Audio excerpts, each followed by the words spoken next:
Yo, what's up, everyone? Somebody in the Discord's telling me they can't hear me. Jake, can you hear me, brother? Yeah, I can hear you. Yeah, it seems like we're both having some technical difficulties. How funny. Just for those that aren't aware, I'm away from my desktop this week. So I'm just coming in through the spaces. I was having some feedback issues with my laptop. So it'll be just Adam on the live stream. And yeah, as the intro from our side from the spaces, is very choppy. So wow, it's interesting. I don't know. Man. Yeah, I don't know what's going on there, but we're the boomers of technology, I suppose here.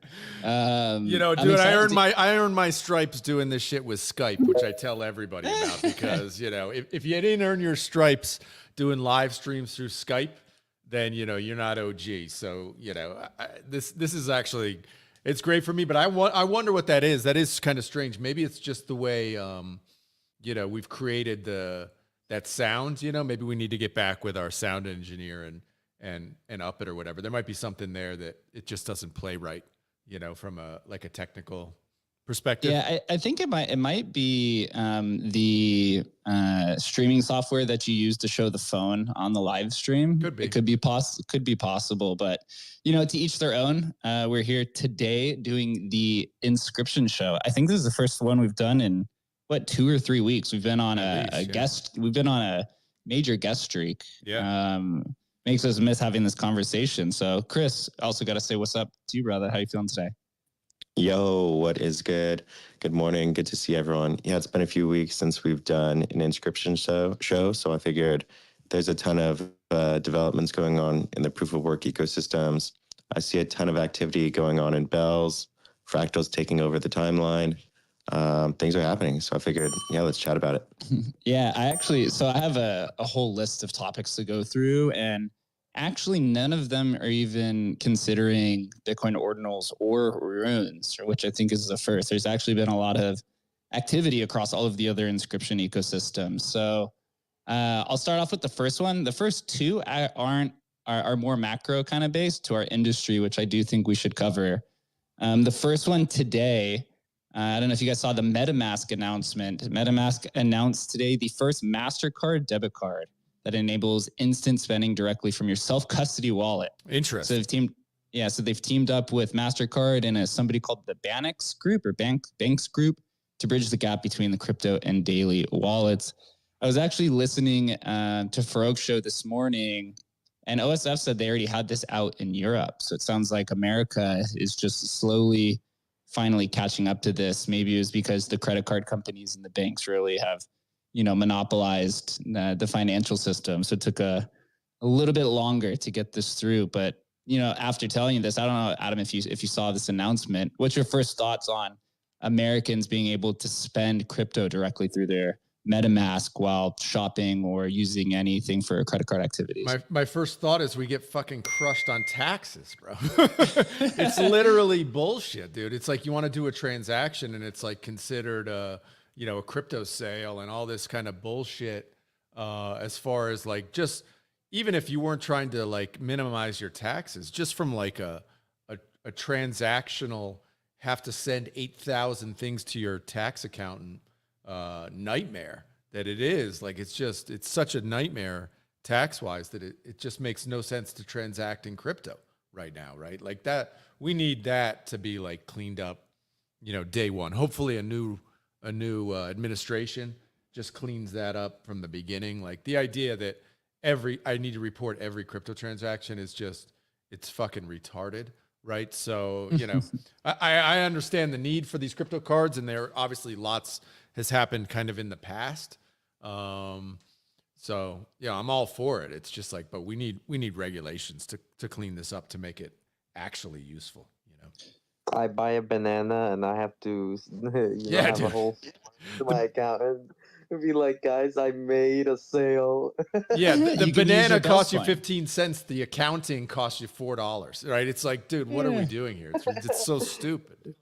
So stupid. So some additional details from the announcement. It says MetaMask card allows you to make purchases directly from your wallet with your crypto instantly converted to fiat, euros, and pounds. You can also use it for everyday spending via Apple Pay and Google Wallet, retaining full control.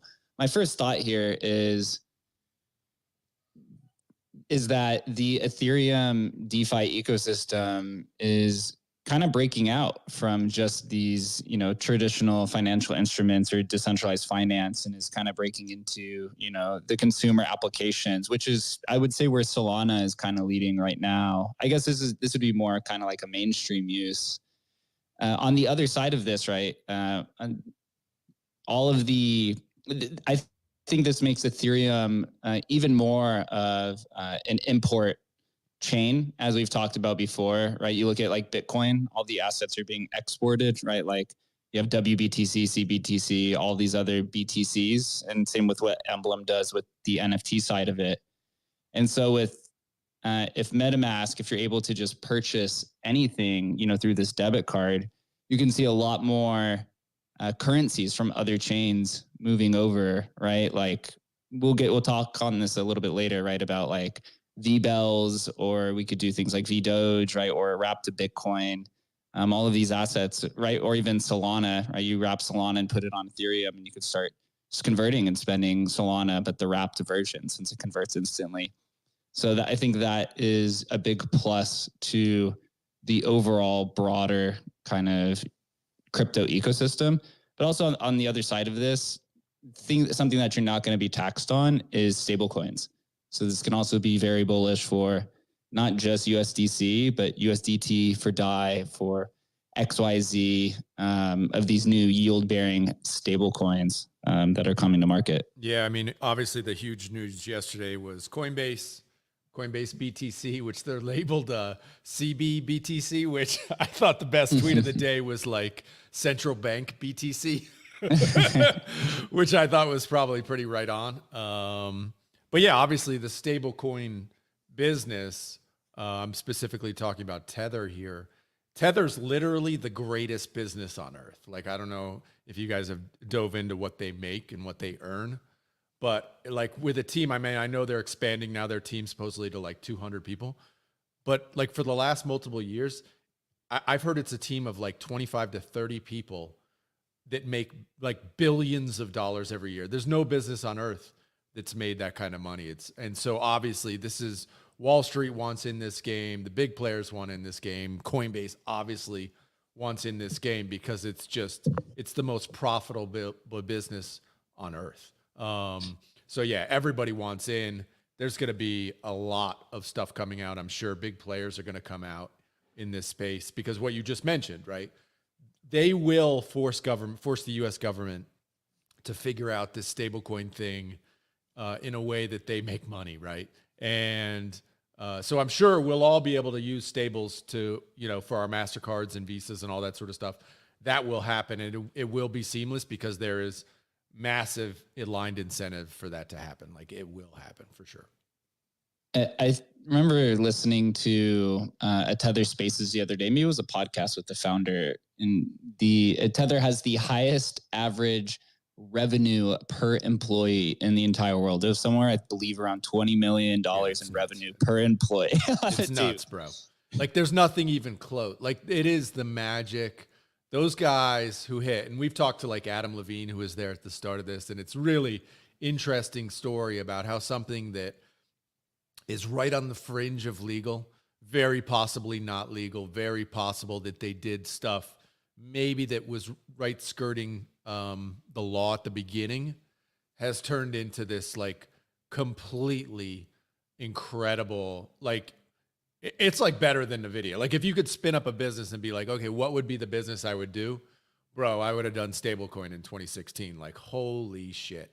It's literally the greatest business possibly of all time. So obviously they're going to get some competitors coming in for sure.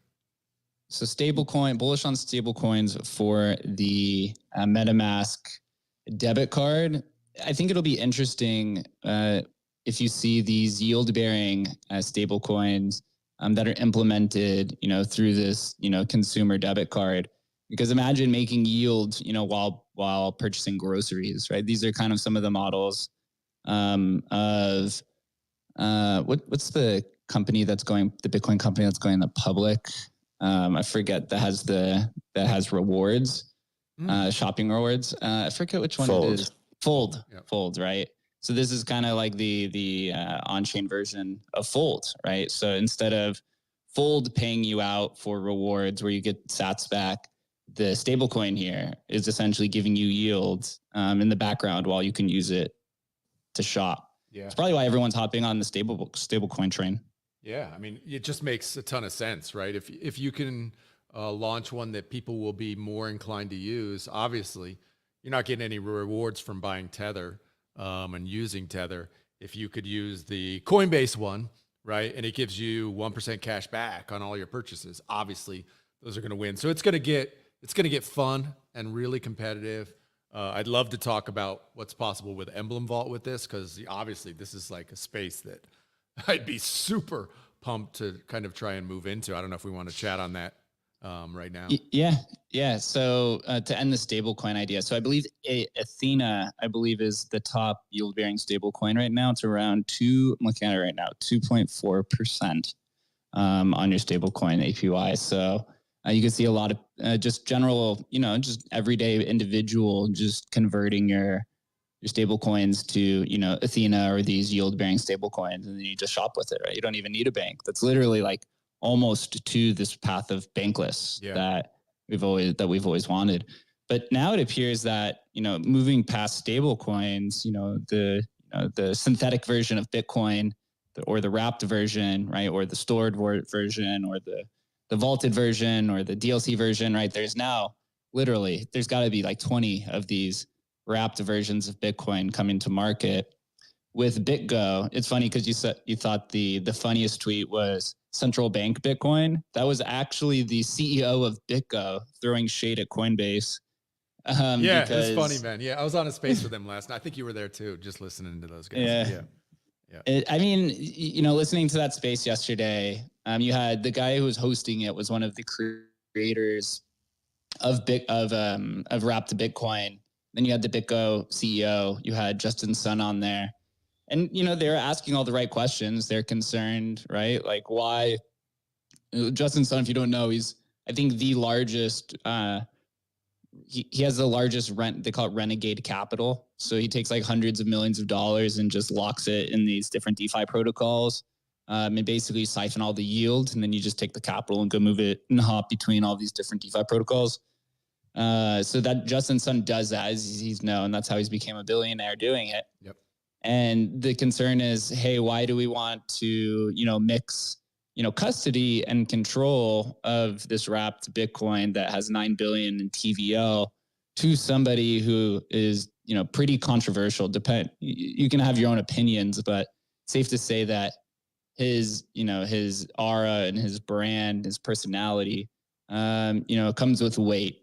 And I listened to it for about 30 minutes. I don't believe they really got to the point of why. They did say that this idea of multi-jurisdictional custody is really kind of what they were getting to the point. But at the end of the day, is that the right move? Right? Why BitGo's been the custody of this for, I think, 5 years now at this point.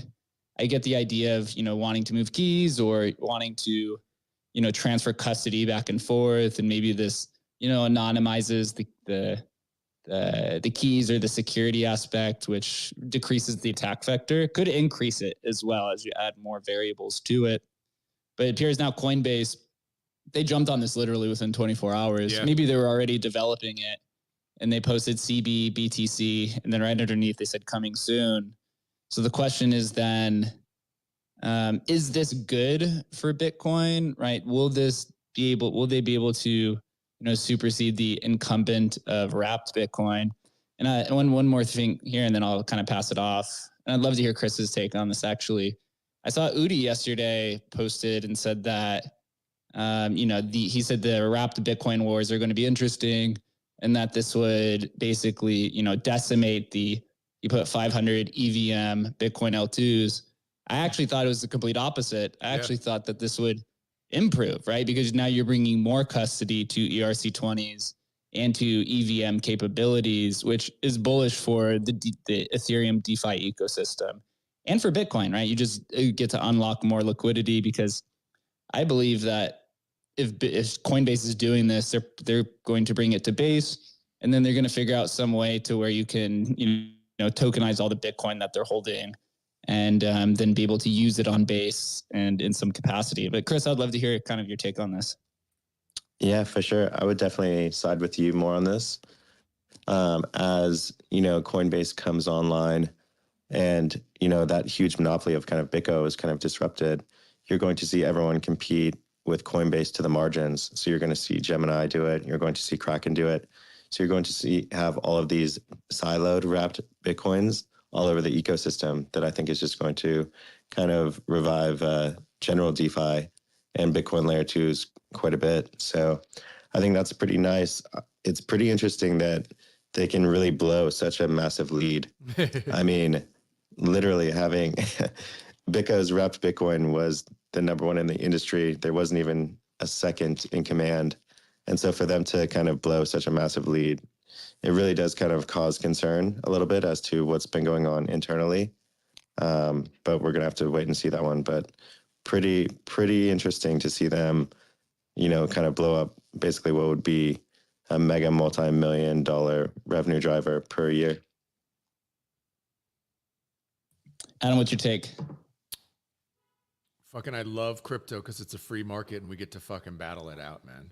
And the incumbents, they may hold on for a while. They may be very profitable, but in the end, they will get demolished if they don't continue to innovate and move forward. I think I was on the timeline today talking about Pump.Fun and stuff, and people are shitting on Pump.Fun, and I tweeted out something to the effect of, bro, like, chains beg to have an app that's that killer, like an app that kind of just moves the needle massively.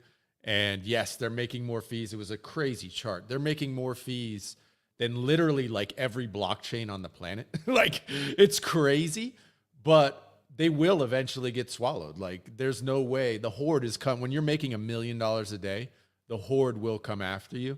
And I'm sure, Pumped Up Fun, it's like they should maximize it while they can, because they will eventually, like OpenSea did, get their lunch handed to them. It's just a matter of time. And so that's what's great about crypto. And, we get to do, we'll do a VBTC and a V, USD or whatever. Who knows, man? We get to take a shot at it. And if we can do some sort of program that people get behind or like or love or whatever, who knows, man? It gives the small guy the opportunity to fucking crush. And if you crush in crypto, bro, private islands await, man. It's magical. And so it's exciting for me.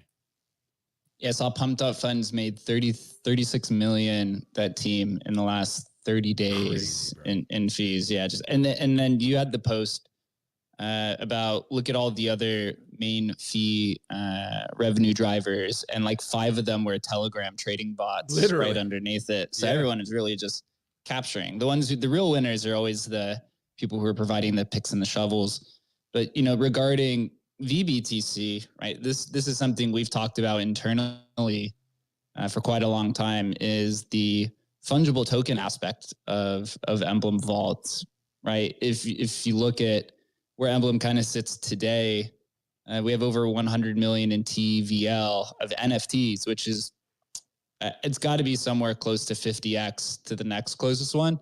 Although DGods uses Wormholes technology, but I believe they just classify it specifically as the DGod bridge. So you could say, they're maybe around 20 million or so. That's like really the only closest multi-chain NFT tool that's anywhere close to where we sit today. So we haven't even really unlocked the fungible token side of it. But yesterday, Graham Bells, who's one of the leading developers on Bells Coin, announced that he just got accepted to the Third Web Startup Program, and he's working on a next level cross-chain bridge for Bells Coin. So I think some people already know this already, but this is going to be built on top of the Emblem Vault tech stack. So he'll probably be the first Emblem builder to market, even though the DGods team kind of blew their lead, or they just kind of forgot about it, right? The D-Desk, that was an interesting kind of aspect. But Graham's going to basically do, VBTC, vaulted BTC, but it's going to be VBells. And that will be, I think, quite bullish for the community, as you can basically open up access to Bells Coin on Ethereum. A few questions I have is, right, once you have this product live, which sounds like he's getting pretty close from what I've seen, will the Bells Coin community be interested in providing LP for a Bells Coin pool on Ethereum, right? That's the other side of this. I believe with Bells Coin right now, the only place you can really buy it is the non-KYC exchange, which is a centralized exchange. But being able to just go ahead and, buy it in large chunks on something like Uniswap, could really bring a lot of liquidity there. Yep. But the community is going to need to provide LP to this, right? You're going to have to post up some ETH and some bells or VBells on the other side of this. And then from there, right, I think Doge is probably the next one after that. I don't think any bridge has ever really brought Dogecoin to ETH. So that'll be the first one. Will be Graham's bridge and Emblem Vault will be the first ones to do that, right? And then you just start working your way kind of up the chain. I believe this is going to be this is mostly focused on UTXO based assets. So you could do this with Runes, you could do this with Counterparty, you could do this with SRC20, CBRC20, you could do it with, LTC20, Inscriptions, Bell 20s, etc. But, Adam, passing this over to you, do you think the Bells Coin community will have any type of interest in a cross-chain, a cross-chain fungible token for Bells Coin? on, maybe even on the heels of Bell's Coin 3.0. And I saw that Bell's yesterday finally hit almost 70 cents. Seems like I'm seeing a lot more posts about on the timeline. Yeah, it's really gone over the last 2 days, really gone crazy for whatever reason. Usually it's just number go up, right? Gets people excited. Like literally I was talking to Smokes on, he spun up a little space before this one and we chatted for a few minutes, but it's so funny how, and it's not funny, it's just the way crypto works. Like number go up, people get interested, right? And, people are interested now in Bells because it's whatever, tripled in the last couple of weeks.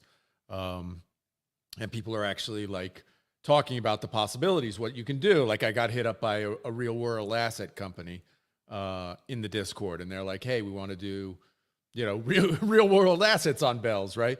Like that's the beauty of, when stuff starts happening, it starts really happening, And but will the community be interested in that? It's interesting. I think they'll be interested in making money. So if you could, put your Bells into a liquidity pool and earn on that, I think, people are naturally interested. I'm interested in that. The real question is, does it unlock more liquidity and will people on ETH then go purchase Bells because it is number go up? They do think it might make a run or something. Like that's the real thing. And that, that's where real, like the number go up narrative becomes really important.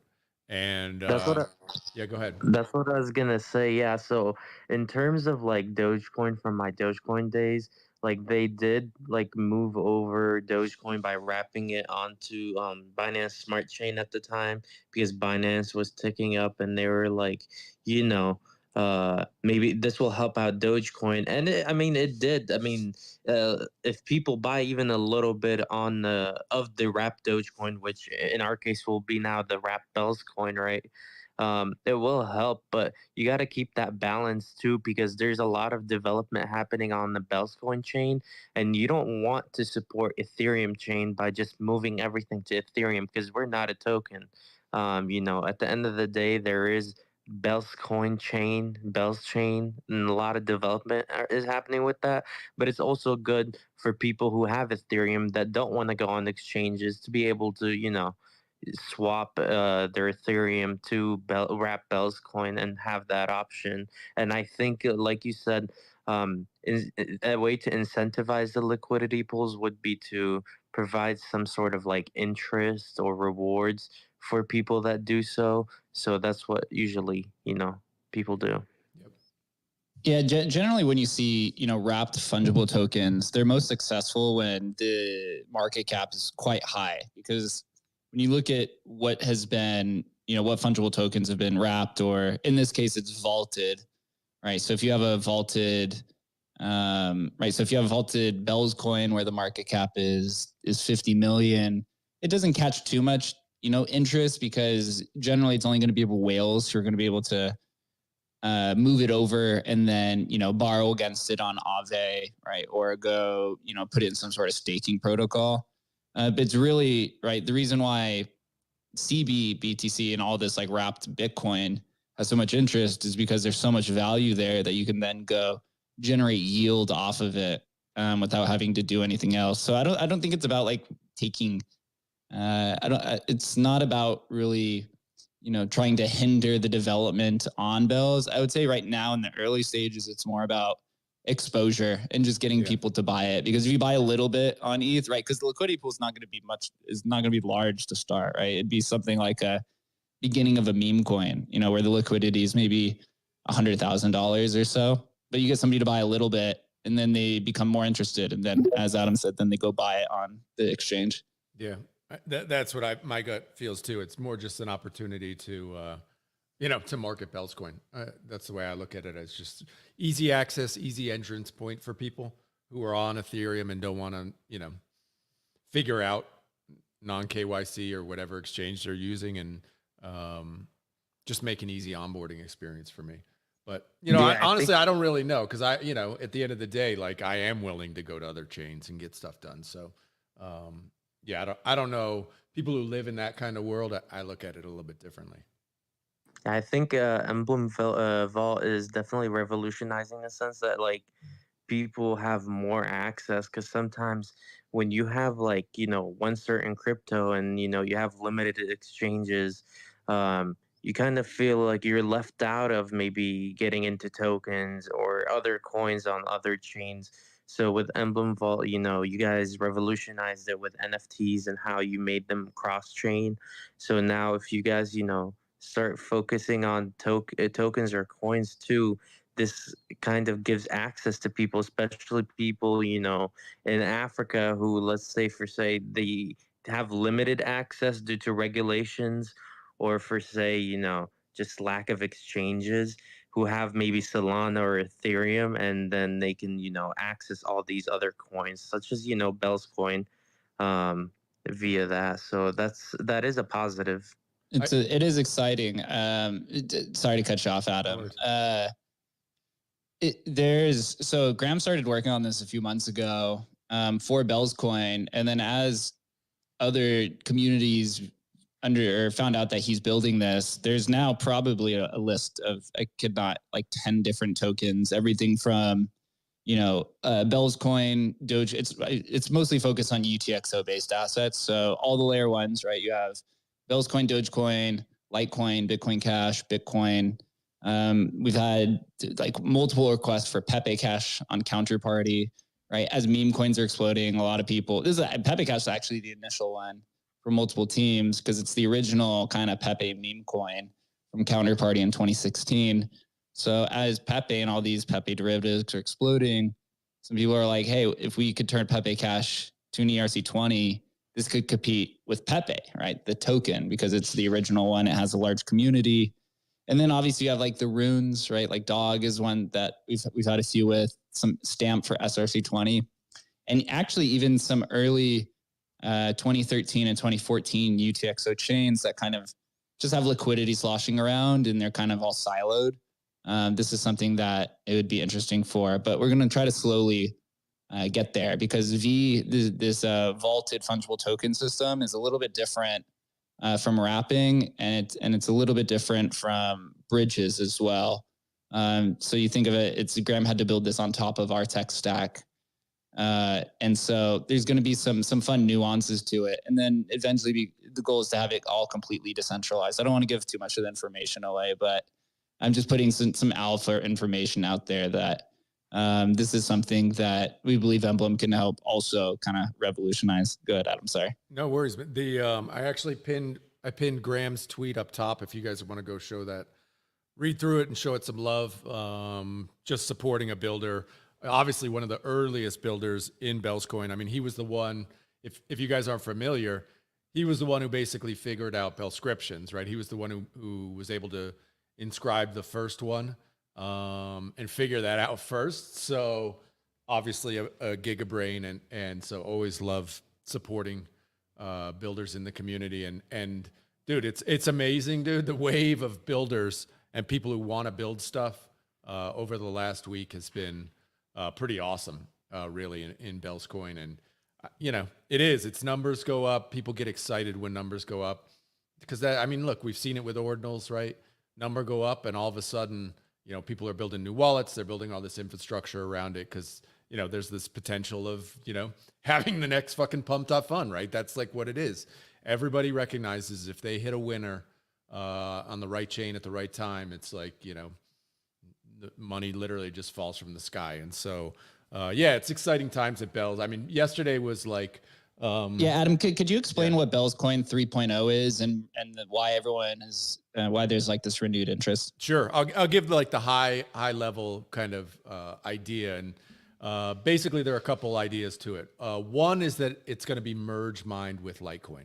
So merge mining, if you guys don't know, basically you have a machine that's mining Litecoin in this case.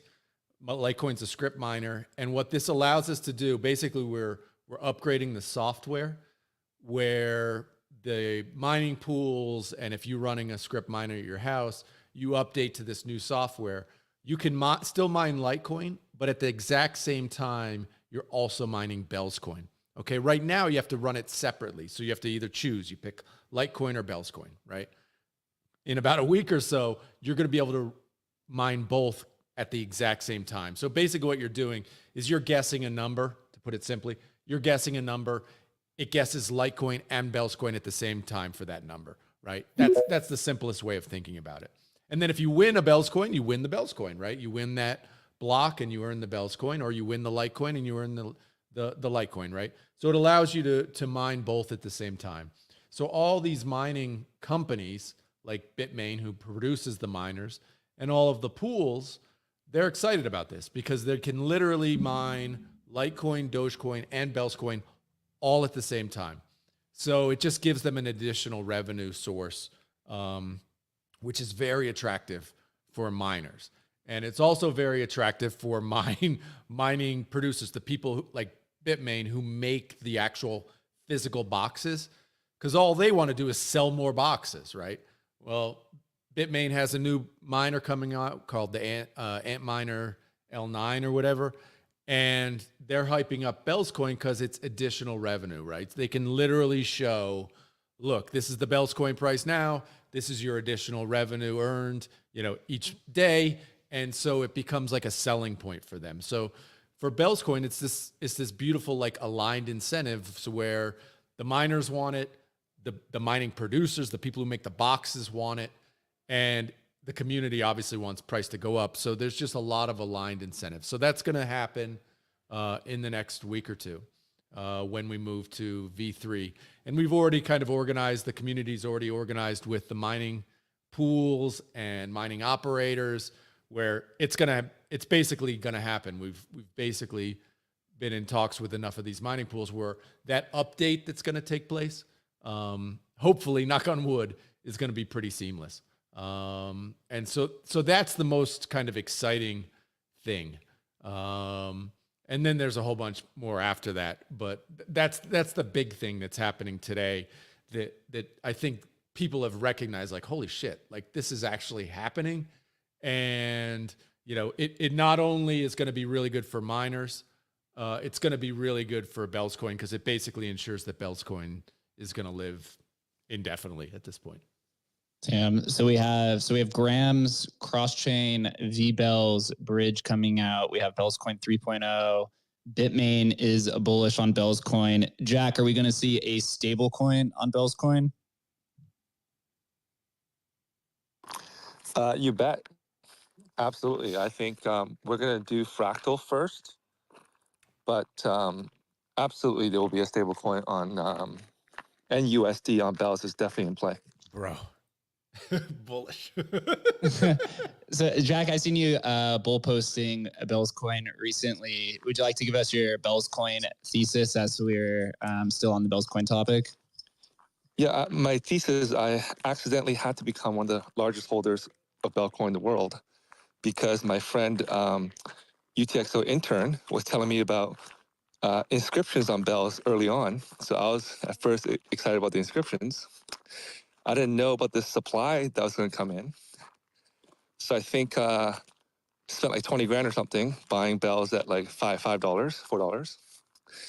And then told them to inscribe me some Nook, which didn't really work. My ADHD kicked in. I was like, wait, what? This is not going to be finished for 2, 3, 4 months to finish inscribing. Then obviously this Bells started going down to like below $1. So I was like, have to dollar cost average in. And because you bought so much at $4, $5, to get the price below $1, get the price below 50 cents, get the price below 20 cents, whatever it is, weighted average cost, you have to keep on buying. Wow. And the market cap got so low where it's like, well, I guess I can own the whole supply if I want to make sure it doesn't go to zero. We were talking about it, Adam and I, in a previous Emblem Vault space, and he's like, "Yo, Bell's coin development updates. What's the market cap of it?" I'm like, "It's like 4 million." He's like, "Bro, we should just buy it all." I'm like, "Yeah, I mean, you could." So, Yeah, but it's like, I'm obviously exaggerating for the story. I'm not actually the largest holder or top 5 or whatever it is. But I've thought that this was going to happen. because the market tends to front run some of these narratives. Like, so the pump doesn't start after the merge mining, doesn't start after the V3. It starts kind of ahead of it. And it's just very illiquid. So my position size hasn't really changed too much in the last like month or two, but it was fun to pick it up. Actually, this non-KYC company got me a little bit of trouble because one time I sent some crypto from another service to non-KYC. Usually I use a different service to send it over. And it got flagged for like, this is the place you're receiving this crypto is like on the Chainalysis banned list or whatever. And I was like, and it was just a deposit address of non-KYC. So, when it gets onto better exchanges, it's more legitimate. I think it'll be good for Bells. But I just generally think what I was looking for originally, the thesis, was a little bit different than you guys. Like, you guys are into meme coins. I've gotten, flushed on, like in a bad way on meme coins, especially in Solana. But I like the fact that, we were looking for a pure play ordinals chain. The guys at Ordinals Wallet, also OrSwap. Early days we were into like Doge, doing Doginals. But again, I don't think Doginals is going to have an impact on the Doge price necessarily, because Doge is already very big. But there was a desire to see, and you can obviously do ordinals on Litecoin or BSV, but these are also very big. So when Bells had, is it called Bellinos? Yep. I thought the better play, even more than Nook, was the base chain is pretty cheap. So it's almost like you get a clean start of. So guys are playing Solana, Whiff, and whatever. They might like Bells because it's like, oh, the original meme. I think that's a great story. I think that's going to carry the price a lot higher. But from a product guy's perspective, I thought this was the best way to play ordinals as an ordinals chain. Because if you didn't have Ordi or something, then you're trying to get ruins, then you're paying these gas fees, and then you get wrecked by ruins, or at least the upside is not very much. This was I think a hidden gem to play. And since my starting price was like $4.50 or $5. I don't see any reason to look at this thing again from a sell perspective until well past that. That's my input. How's that? Love it, dude. Damn. Bullish, bro. Bullish. Holy cow, man. Yeah. Bing. All we need is the good. I'm telling you, we need like that Bells, like Smokes does every time we come into a space. Everybody just starts dinging the bell, man. It's the way to go, dude. Yeah, I think it started off with that same Emblem vault space we had when we were at 4 million market cap. It was 15 cents a coin, and someone came in. He's like, bells, bells, bells, and started spamming the bell sound.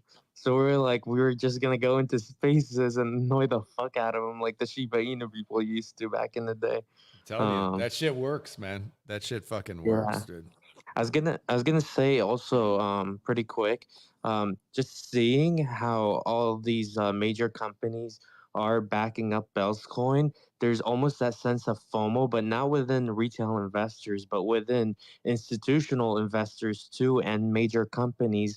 Like I was saying in the space we had earlier, like we had Gold Shell, the company that produces the mini Doge miners, that is now going to enable Bell's coin merge mining with Litecoin and Doge. So they always will FOMO and they'll always show support, which is why whenever we have personally, I'm not involved with the development team, so I have no say in it, but I personally have had DMs from big companies being like, oh, pay us and we'll list you guys. Sure. And it's like, we don't need to pay you guys to be listed. You guys will list us when you have your FOMO moment in a couple months. Just wait on it. And, you're missing out on revenue. Non-KYC, this unknown exchange who we don't know. It could be just some dude, in his basement. Bro, it could be Jack. Jack's probably the one behind that chain. Yeah. And so you know, they alone, like they had like $300,000 in volume yesterday on this crappy little exchange. And this is just the beginning. We're still at 25 million market cap now. Like, you know, a lot of stuff is going to happen. And trust me, like Adam told me earlier, I'm going to draft this tweet saying, guys, breaking news, we just got listed on Binance. Breaking news, we just got listed on Coinbase. And I'm going to draft them. And so when that does happen in a couple months to a year, and I don't care how long it takes, I'm going to be the first one to tweet it because, you know, I believe in it and we all do. And, you know, great things are going to happen. It's funny, and this is because we're talking behind the scenes with exchanges, and you know all these exchanges want $400,000 in coin, and we're like, bro, we don't have any coins, so it's not happening. There's no, the team, I'm using air quotes, team there's nothing there. So what's going to actually have to happen is these exchanges actually have to buy Bell to list. And that can get really interesting from a perspective. And it's the same with like Dog on Bitcoin, that if Binance wanted to list Dog, they have to go into the market and buy Dog. And so obviously we know what happens when that actually has to happen, and an exchange actually needs to buy the coin to have liquidity, right? So yeah, man, it's just, this is one of those moments where it's exciting and there's lots of hopium in the air, but yeah, there's cool things coming with Bell's Coin for sure. Yeah, man. The last few Inscription shows that we had, there wasn't much to cover on Bell's Coin. I think this is only going to continue to improve. So final stats before we move on to the next Inscription ecosystem. Bell's Coin currently sits at 65 cents. It's up 41% on the day, $26 million market cap. The total supply is almost 40 million and the max supply is 500 million. I think there's one more, Adam, right? One more key halving coming up before the emissions are pretty much drastically reduced, or is it two more? No, just one more. Two. It's one more till it's completely, basically it's at 60 million market cap. When that happens, basically it moves to 2 Bell reward per block. So I think it's like 1,500 Bell per day or 1,100 Bell per day or whatever. Basically 1 million Bell per year to infinity. Actually, that 500 number, which is like 500 million, that'll happen in like 400 years. But there's actually technically no limit. Bell's has a long tail emission, so it's 2 blocks per Bell forever. So the miners will always be rewarded. So yeah, that's the emission tail, but it's one more halving, and then we're basically scot-free. We're done. In 3 months, there will be a halving that will cut rewards by 90%. Then the top rewards, which is like 1% of rewards, will be like 500 bells per block, and then 180 days after that. Oh, is that right? I thought there was only one more halving. I might be wrong. Yeah, you're good. There's two left, but the next one, isn't coming in 3 months. It's just delayed a little bit. Because the blockchain is not performing as well as that should, but V3 will fix that. So once V3 kicks in, 3 months we'll have a 90% halving, and then after that 180 days, and we'll have the final halving, basically. It's like 99% halving. It's crazy. So yeah, the final halving. Gotcha. Hell's bells. We're going to have to start unvaulting our MBells, man, once we could get them back on there, man. That was early. That was January when we did that 10K MBells mint collab with Viva. I'll be excited to trade those on chain. In other news, moving over to another Inscription-like ecosystem, Counterparty came out with, this is 5 days ago, with a ton of major updates. I think this is really the kind of update that the entire community has been looking for probably 10 years now at this point. Some of the key highlights, we also have them. And when do we have the Counterparty devs on the show? Yeah, so next week? Yeah, we're doing the Counterparty is next Tuesday. Actually, next Tuesday, the 20th, 11:30 a.m. Eastern. We're going to have Counterparty on, talk about not only the updates, but people who are building on Counterparty and all sorts of stuff. Yeah. So some specs in this recent update. They're implementing a fair minting protocol. So fair minting is a new feature in Counterparty that allows for users to mint tokens in a decentralized manner. Sub assets on numerics. So stamps are getting sub assets. That's a popular community feature. They're going to eliminate the fee on sub-asset registration. I was really surprised to see this. This was the most contentious battle that I'd seen between the original founders who returned and the community. XCPs for issuances are principally an anti-squatting mechanism. It looks like they are going to eliminate that. Wow, that's huge, man. Yeah, since BTC is the fee, it looks like they're going to move over to BTC. At least we'll clarify. You're going to be able to lock the descriptions. This is a pretty important provenance debate. You can lock the supply, but you aren't able to lock the description. Locking the description, for those who don't know, this is where you store the image, so the image pointer. So whether you're inscribing on ordinals and you want to point to an ordinal inscription, or you're pointing to IPFS or Arweave, being able to lock it then basically locks in the metadata. Really important for provenance. They're going to require a dispenser address to be the source address. So this is going to eliminate front running for dispensers, which has been a big issue, it looks like. Implement a dispense transaction type. Looks like UTXO support. This is the biggest one. So this feature introduces UTXO support for counterparty assets, allowing them to be attached to and detached from specific UTXOs. So basically, this is this idea of taking counterparties in an account-based system. So you're taking the counterparty asset, you're tying it to UTXO, something like an ordinal, so it can trade on marketplaces. I believe Shaban, who's the founder of Spells of Genesis, is creating a counterparty marketplace. I believe he'll be on the show on Tuesday. Yep. Native atomic swaps. So you're going to be able to just swap assets on chain. And then it looks like there's going to be a gas system for the UTXO support. This is interesting. We're going to have to dive in with this. When counterparties first created the XCP for various fee transactions were hard-coded to low constant values. The system was chosen, blah, blah, blah. Looks like they're creating a new gas system for counterparty as well. So really moving counterparty to become, modernized and ultimately compete with ordinals. I think that's really kind of what it's coming down to. Bullish for the entire ecosystem.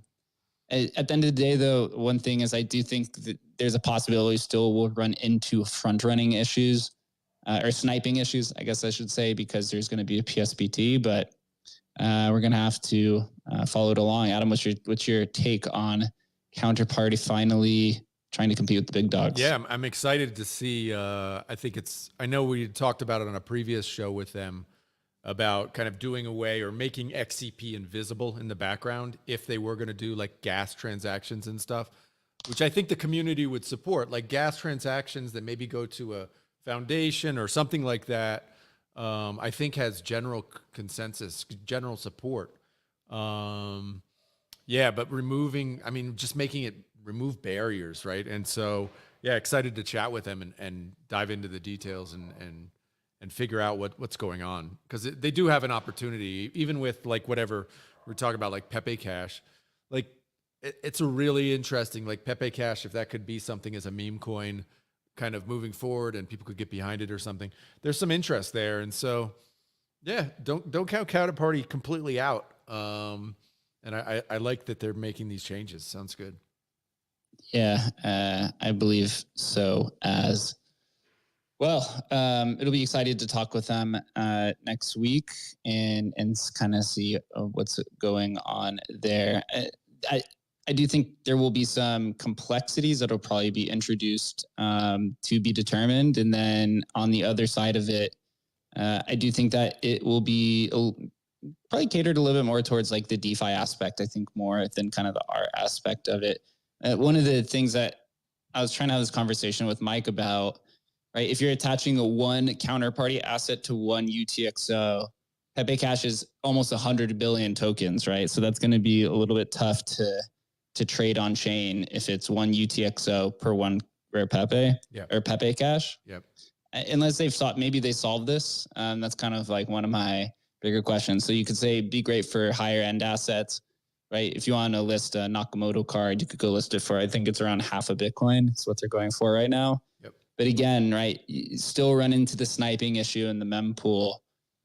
So I don't think that'll be solved. I think people think OPCat will solve that, or you move it to Fractal or use Emblem or one of these other L2 scaling issues. But exciting to see the OGs coming back to the space. Jack, did you have your hand up? Did you have something to add there? Yeah, I did want to comment. I was walking earlier this morning, and so I didn't hear the last 5 minutes, but I did want to say something to what you were saying, Adam, which is talking to these exchanges. I think I might even be in one of the chats with you. They don't want to move, and so the way to force them to move is, I would say, let's compete with Fractal. I love what UTXO is saying. Yep. On Twitter about the bells being the fair launch version of Fractal.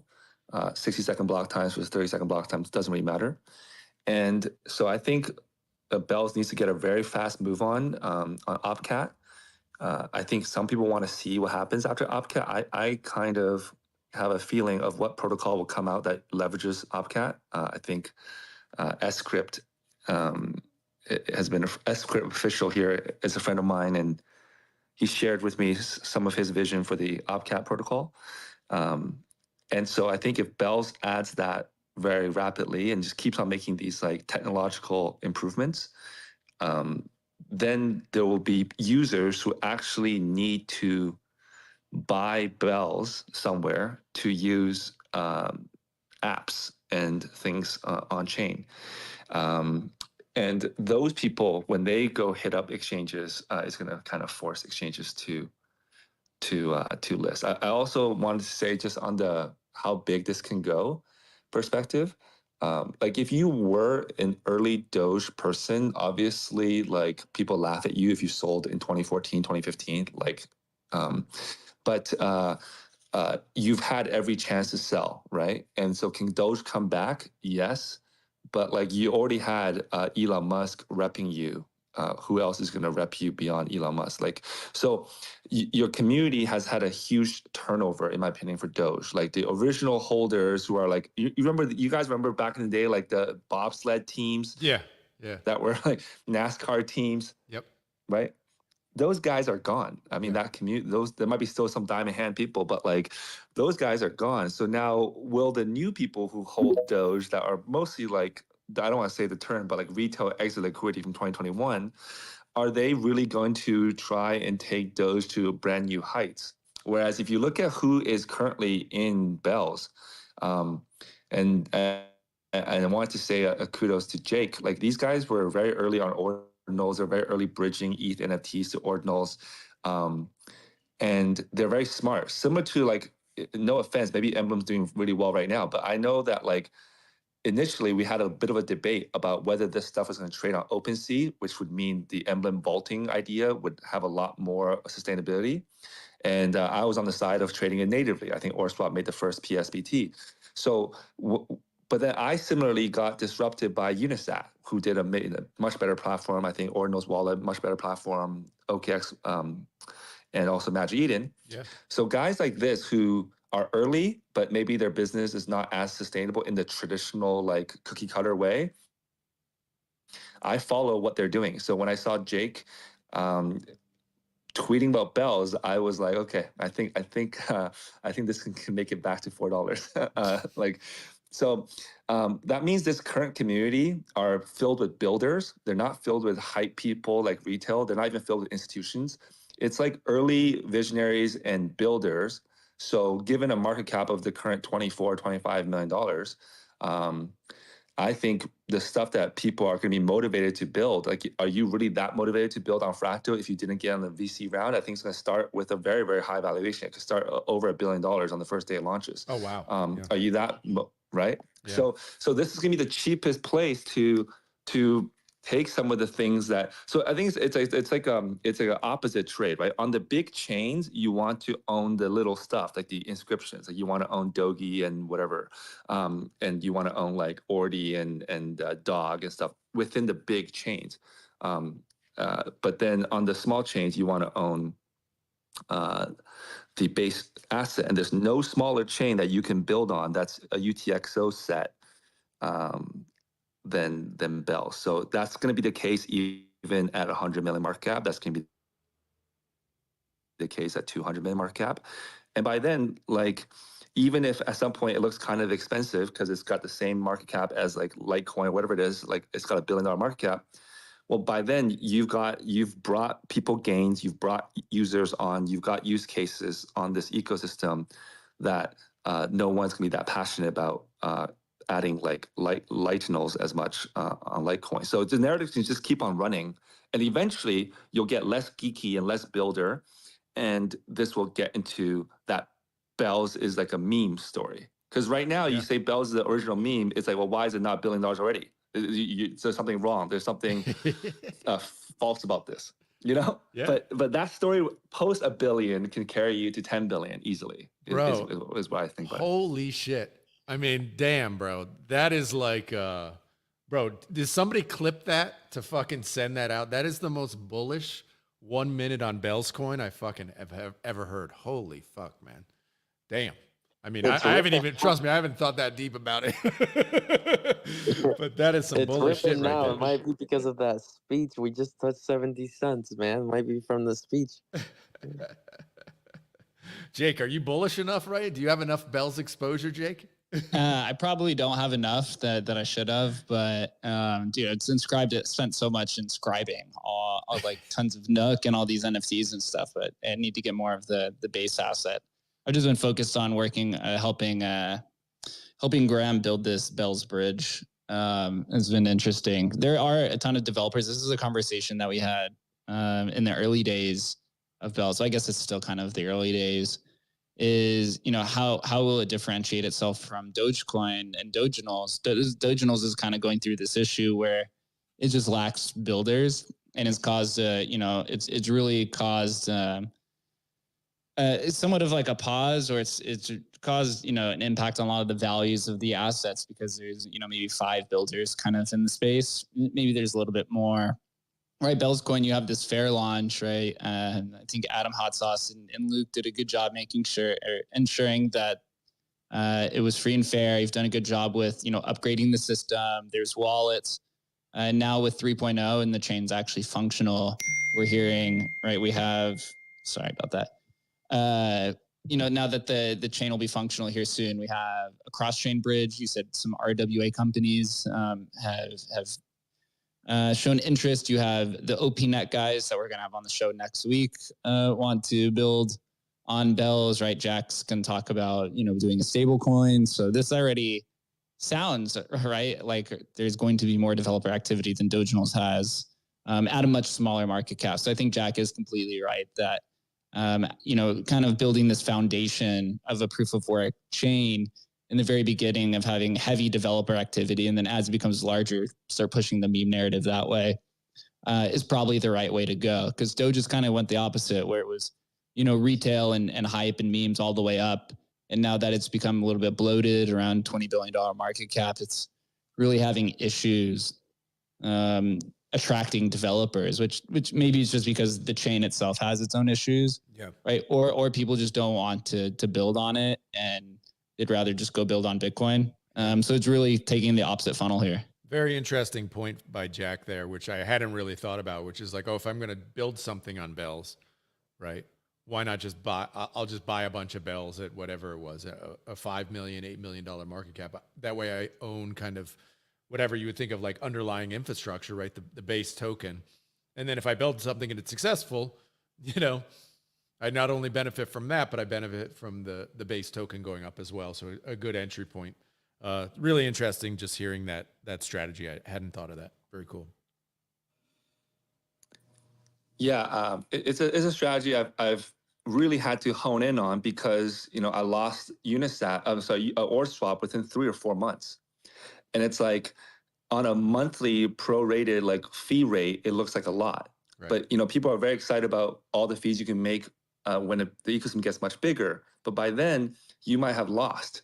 So you have to capture your early advantage, not just within your product, but have to own the ecosystem. Like, you know, obviously all the fees that OrSwap had made, even until the day Ordi came out, just on fees alone, we could have obviously inscribed the entire supply of Ordi and meme and PayPay and whatever. Maybe that would have ruined it, but it just shows that like there's a delicate balance, because your mind is so early. I'm talking to you guys. You guys are like very visionary. You're hosting these spaces.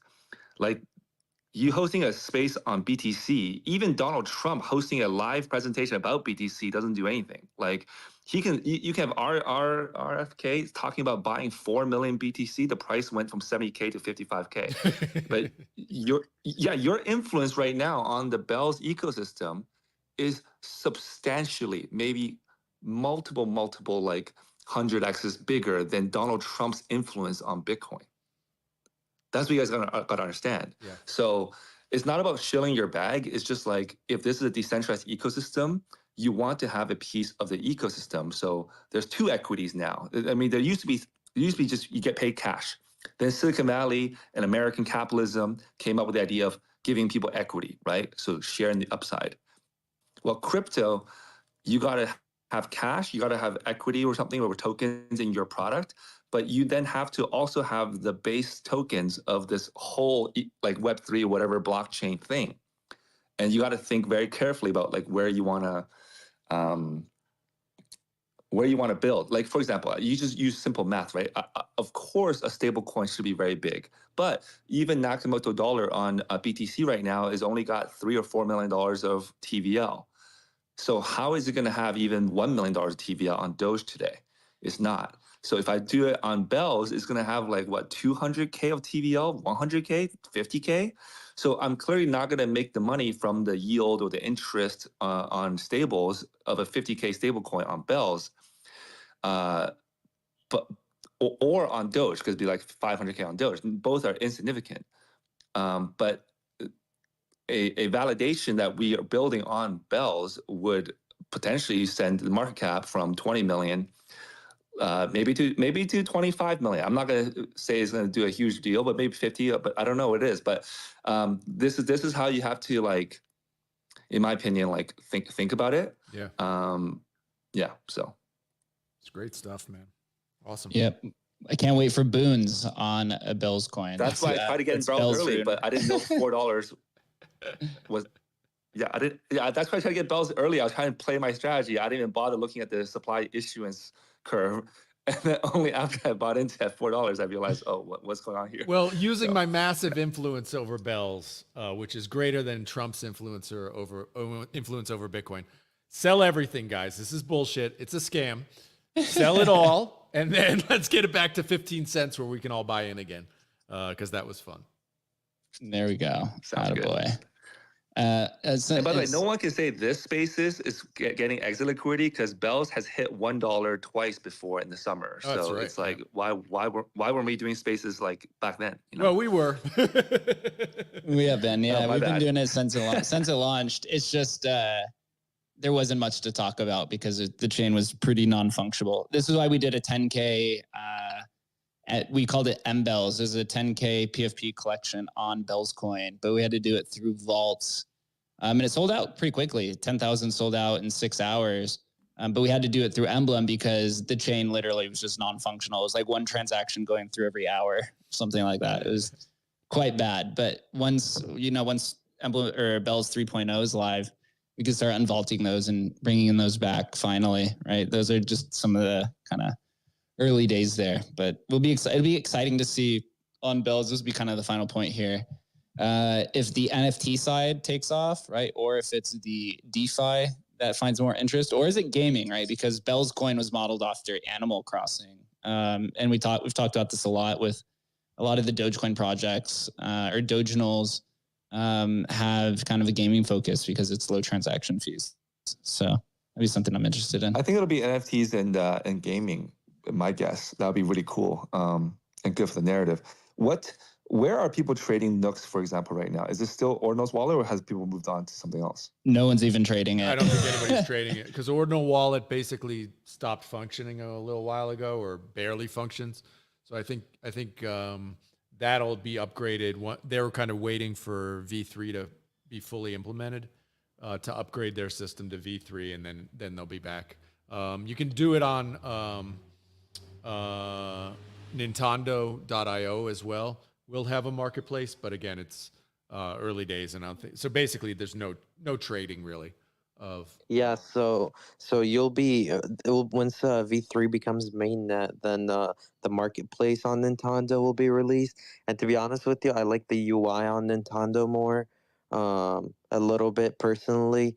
I'm hoping that Ordinal's wallet fixes theirs because you know, you can easily look at your UTXOs. You could also split your UTXOs for Bell's coin to remove we call them like dirty bells, where you have like all these inscriptions tied up to your bells. And we were having an issue with Ordinal's wallet. Hopefully, they fix that soon, and we could use both of them. It'll be great.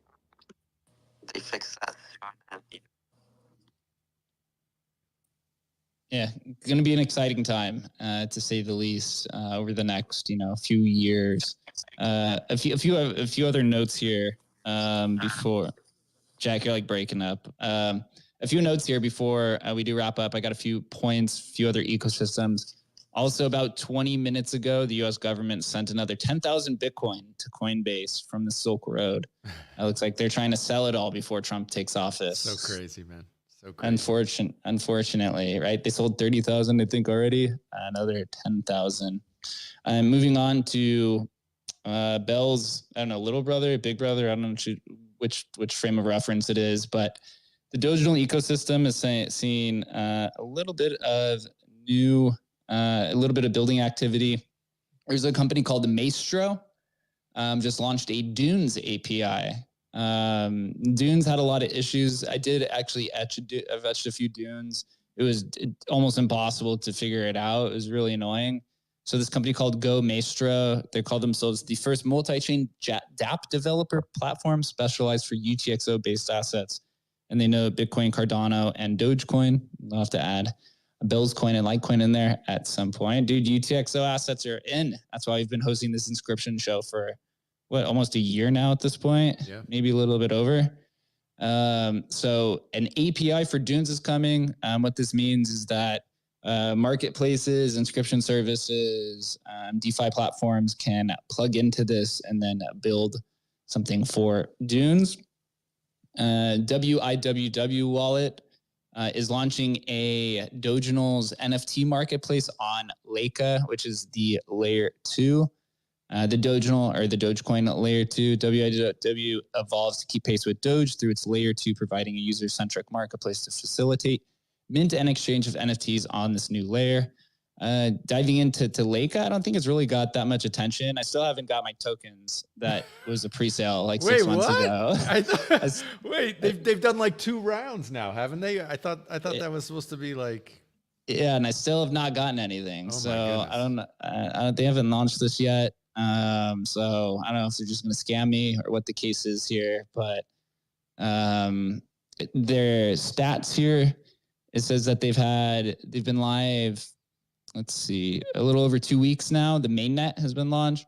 200,000 transactions, 50,000 wallets created.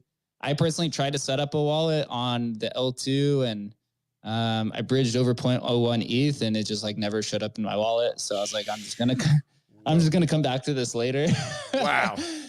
Either that or like the MetaMask wasn't showing it wasn't showing the ETH, but then I don't know. It was kind of they said Dogecoin is their base asset in the L2, which you're supposed to set ETH as the base asset. And since ETH doesn't have a contract, you can't. Right? Since ETH the base asset, right, isn't in ERC20. When you open MetaMask, you can't put where you put like import tokens and it shows up on your MetaMask. Yeah. Yep. You can't do that with Ethereum because it's the base token, right? It's because it's not an ERC20. So how they programmed it is that the ETH doesn't show up in your wallet. So I was like, I'm just going to come back to this kind of later.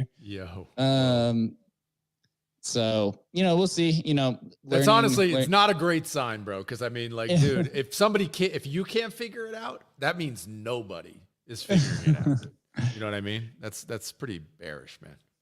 Pretty bearish. Yeah. Growing pains, I understand the growing pains, but this is why, again, when you're always interacting with new protocols, always send the smallest amount. Literally do not ape the full stack because shit like this does happen and you can lose it.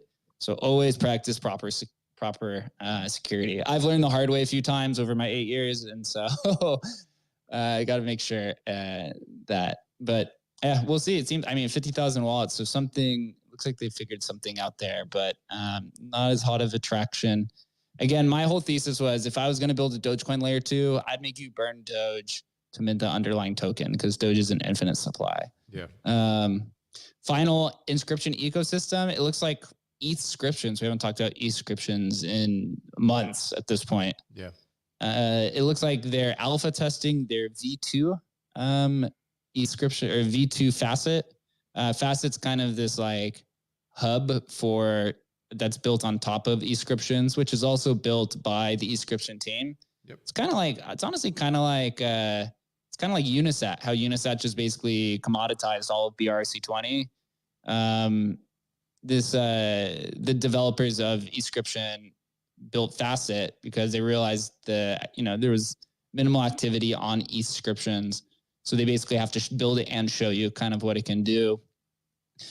On their alpha testing, it looks like they have alpha testing, private audit, then there's a bug bounty, and then public launch for it. I actually have no idea what's part of the V2 system. Adam, I know you talk with them a little bit more. Have you heard anything about V2 and what it's supposed to do?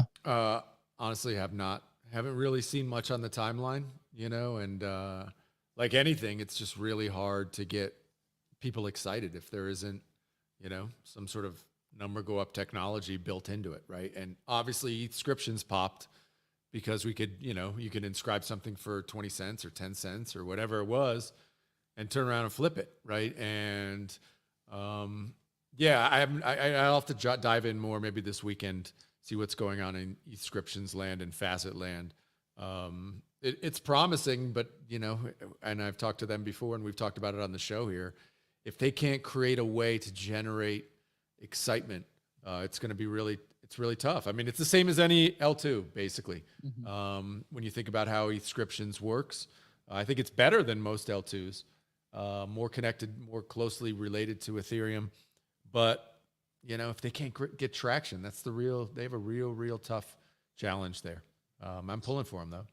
Yeah, so I've pulled up their Twitter account. Looks like they've had some recent activity over the last, like they were kind of silent for a few months. They're now classifying themselves. It looks like it says Facet is Ethereum's first and only based sovereign rollup.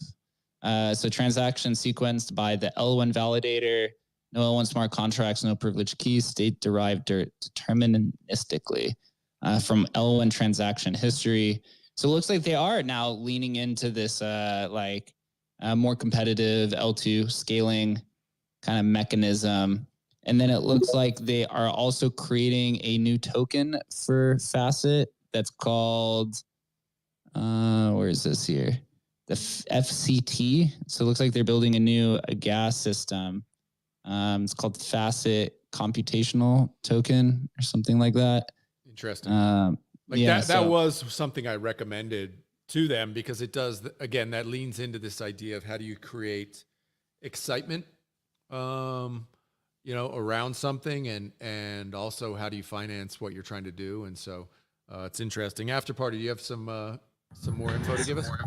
Yeah, I got a little bit of some info that I heard from some of the main people in like Facet and around Middlemarch and Michael Hirsch. Sure. And so one thing that they told me, and I don't know if you knew this already, but they were coding in 2 different languages, right? I'm sorry, I just got a call. Can you hear me? Yeah. Okay, my bad. So they were coding in 2 languages. I think one, I forget what they're called, but they're like, one is like an ETH language, right? And then the other one is like another one or something like that. Mm-hmm. It was like a hybrid. So then they said they were going to switch to just like the main coding language that people do on ETH. I forget what it's called. I'm sorry. Solidity.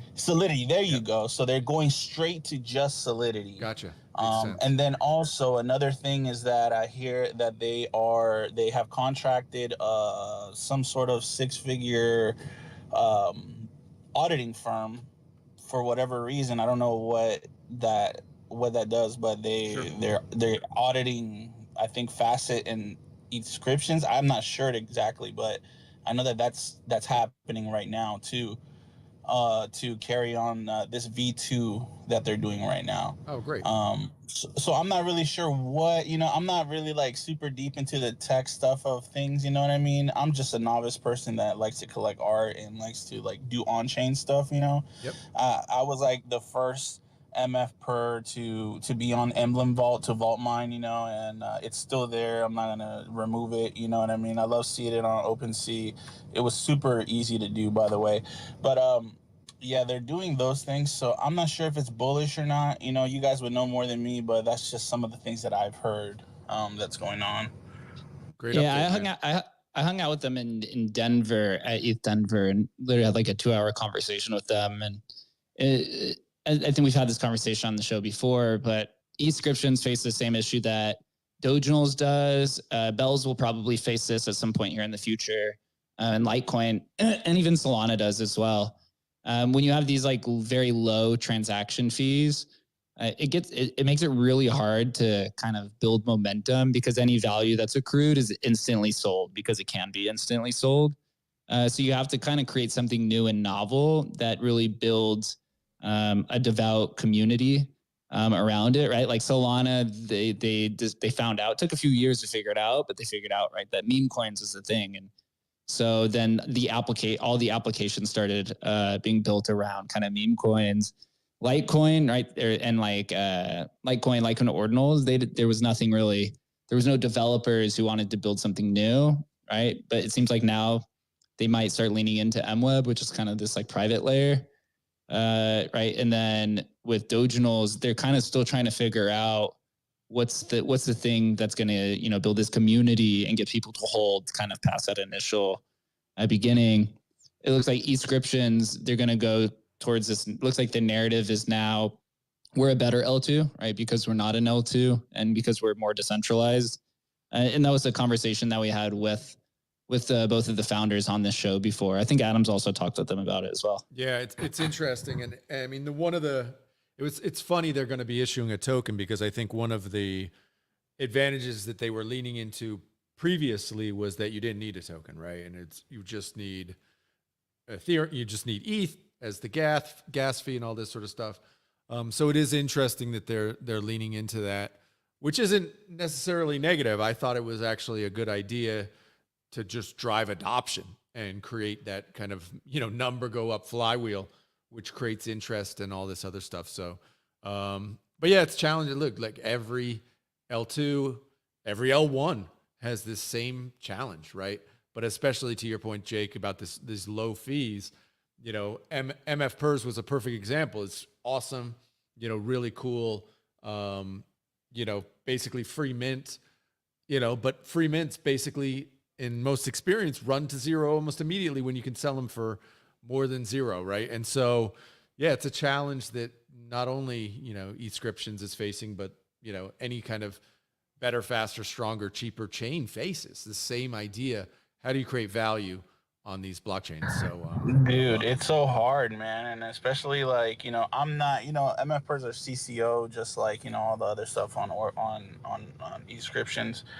And I'm only one person, you know what I mean? I feel like Inscriptions kind of needs like more people like wanting, like interested to build on it, you know what I mean? Yep. Like the only two real collections that are still like have volume is just MF PERS and the 80 bits, which are a dope collection as well, that they still build. And, we're building too, trying to still keep some sort of light and volume over here, even though it's not that much, but I don't know, a lot of the people, the sentiment that I hear from the main people in Inscriptions is they more so don't like Facet for whatever reason.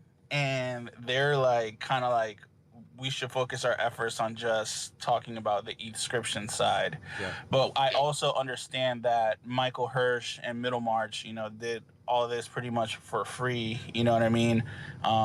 They weren't really finding a way to how to monetize doing it regular on the Inscription side. So I think that's why they pivoted over to the Facet side. Yeah. In my opinion. Yeah. Yeah. I mean, well, Inscriptions had a tiny barrier for entry, But Facet made it so there's no barrier for entry, right? So it's like you could spin up a project for free. You can mint it for free, right? It's all, and again, then it's just a race to, well, there's infinite number of projects for free or near free, and then everybody starts launching projects and nothing holds value. Look, we see it on this like a happens pumped up fund, even on ecosystems where it costs money to do stuff. It's the same thing. There's no difference between this and ordinals or BRC20s or any of it, right? You know, I guess the expense of we're doing it on Bitcoin in theory creates this like artificial floor. We saw that with, you know, NFTs in 21, which you get this kind of artificial floor. But the reality is that some of it's artificial, and those will basically run to zero as well. So yeah, it's a challenge. The entire space is kind of working. It's all going to zero. So I dug a little bit into some of this post. So I think they're actually trying to attack what we're talking about.